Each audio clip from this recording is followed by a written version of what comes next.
ये क्या सुबह सुबह मुंह बंद किए बैठे हो, जैसे मुंह पे किसी ने ताले लगा दिए। बोले तो मसाला, चुप रहे तो मसाला। मुझे किसी भी तरह इस अजाब से जान छुड़ानी ही होगी। मैं इसे बेचना चाहती हूँ। बहुत ही नायाब चीज है।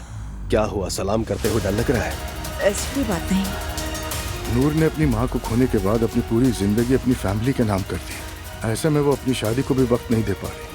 जब तक तुम सब उस घर में एक इज्तिमाई निजाम के तहत रहोगे, तुम अपनी अलग फैमिली कायम नहीं कर सकोगे। तुम दोनों को बच्चे की जरूरत है।